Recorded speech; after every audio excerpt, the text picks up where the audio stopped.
조선 후 궁열전. 명성황후 사후 실제로 고종의 황후 역할을 한 순원왕 귀비 엄씨. 순원왕 귀비 엄씨는 고종 황제의 후궁으로 명성황후 사후 사실상 고종의 황후나 마찬가지였던 여성입니다. 영친왕의 어머니로 보통 엄귀비라고 불리지만 공식 작호인 황귀비 엄씨로 불러야 올바른데, 귀비는 황제의 측실이 아닌 왕의 측실로 격화된 것이라 참남한 호칭이라고 볼 수 있습니다.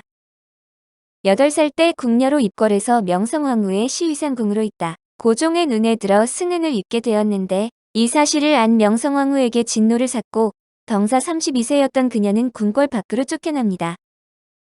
그 후 1895년 일제에 의해 명성황후가 살해되는 을미사변이 일어난 지 5일 후 고종은 엄상궁을 궁으로 다시 불러들이는데 명성황후에게 내쫓긴 지 10년 후였습니다. 나라의 국모가 살해당하는 을미사변이 일어나고 일본의 압박에 시달리던 고종은 궁을 탈출할 계획을 세웠고 그 중심에 엄상궁이 있었습니다.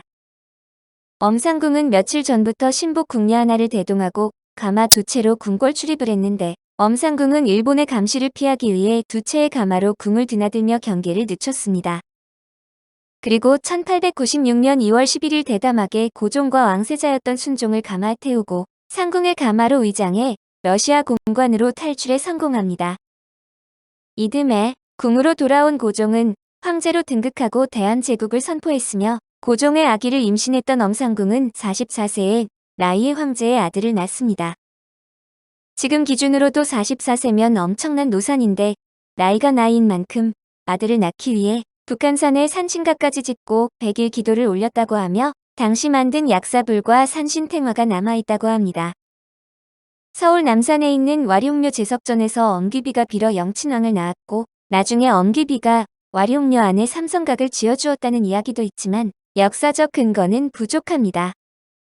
황제의 아들을 낳은 엄상궁은 정식 후궁의 첩지를 받게 되어 귀인 1900년엔 순빈, 1901년에 순비로 봉해졌는데, 고종은 엄씨를 황후로 세우고 싶어 했으나 큰 반대에 부딪혔습니다.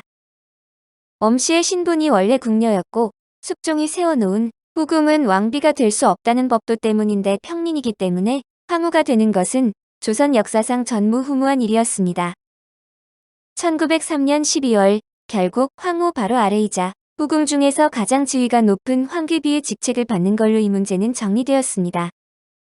당시 그녀가 무슨 칭호를 받아야 하는지 논의를 하다 내장원경 이용익이 양귀비의 예를 들어 귀비로 하자고 했다가 나라를 망하게 만든 후궁과 비교했다는 이유로 대신들이 그를 사형에 처해야 한다고 한 일이 있었습니다.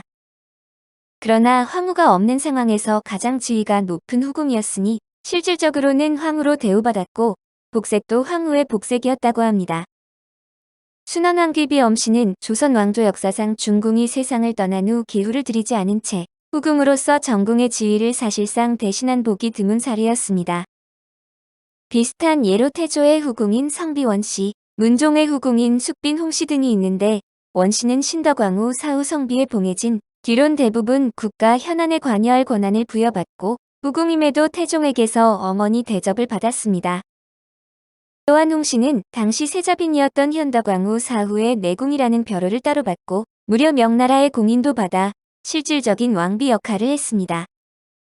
을미사변 이후 명성황후의 국장까지 치른 후에도 고종은 황후 자리를 비워둔 채 엄씨를 황귀비로 책봉했을 뿐 계후를 맞이하지 않았으며, 태자비와 사별한 황태자 순종이 새 태자비를 맞이했습니다.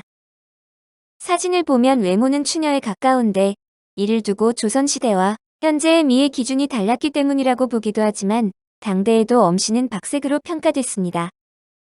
반면에 일부 야사에 의하면 명성황후와 똑같이 생겨서 고종 황제의 총애를 받았다는데, 고종을 모시던 시종원, 부경 정환덕의 말에 따르면 선녀가 하강한 듯하여 정신이 혼미해질 정도로 미인이었다고 합니다. 성격이 당찬 여걸이었는지 일본인들이 유학이라는 명목으로 영친왕을 귀국시키지 않자 드세기로 이름난 데라우치 마사타케 총독에게 이렇게 항의를 했다고 합니다. 학교에 방학도 없느냐?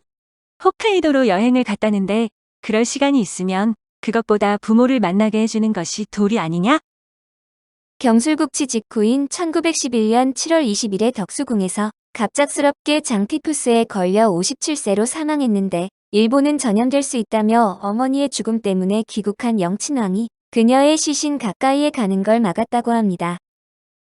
한때 이 이유가 제대로 알려지지 않아 이 일본의 만행으로 잘못 알려져 있던 적이 있는데 조선 후기부터는 전염병으로 죽을 경우 사망자의 자손도 되도록 부모의 시신에 접근을 안 하는 건 당연한 상식이었습니다. 황귀비의 묘소는 서울 동대문구 청량리에 있는 영희원이며 같은 곳에 영친왕의 장남 이진이 잠든 숭인원이 있고 엄씨를 제사 지내기 위해 1929년에 세운 덕안궁이 7궁을 구성하는 마지막 사묘입니다. 영친왕을 일찌감치 순종황제의 후계자로 만들 생각이었기 때문에 영선군 의친왕과는 사이가 좋지 않았다고 합니다. 의친왕은 생모가 죽은 뒤였고 살아있을 때도 명성황후 때문에 별 다른 힘이 없었던 탓에 엄귀비가 원하는 대로 영친왕이 후계자가 되었습니다.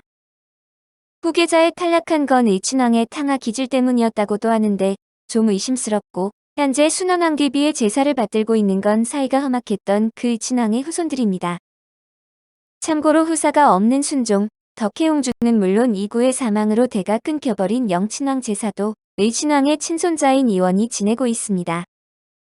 나름대로 교육에 신경을 많이 써서 양정이숙 진명여학교, 숭령여학교의 설립에 관여했고 이화학당과 배재학당에 후원금을 보냈는데 이때 자신의 사제를 출연했다고 합니다. 숭령여학교는 처음 이름은 명심여학교였으나 곧 숭령여학교로 바뀌었는데 옛 이름의 흔적이 지금도 남아있어 숭령여자대학교에는 명신관이라는 건물이 있습니다. 숭령여자중학교와 숭령여자고등학교의 학교법인 명칭은 명신여학원인데 본래 숭령여중고도 숭령여대와 함께 숭령학원 소속이었으나 2013년에 재단이 분리되었습니다. 양정이숙은 순원왕귀비의 칠촌 조카 엄주이기, 진명여학교는 순원왕귀비의 사촌 동생 엄준원이 설립했는데 실제로는 순원왕귀비의 명으로 설립했다는 말이 있습니다.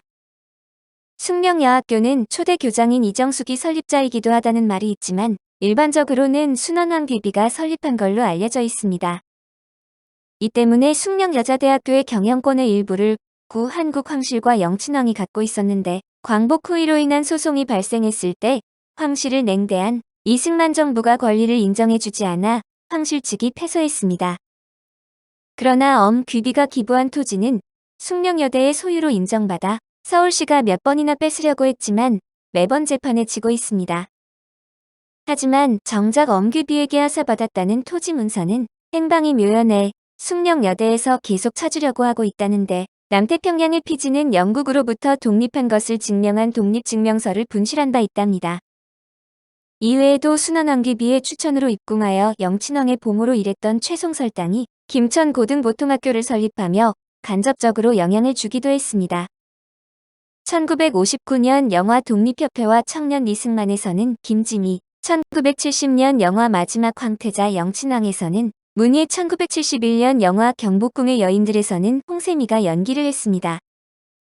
2002년 KBS 드라마 명성황후에서는 서미애, 2002년 MBC 특집극 너희가 나라를 아느냐에서는 김자오, 2018년 TVN 드라마 미스터 션샤인에서는 김주령이 연기를 했습니다.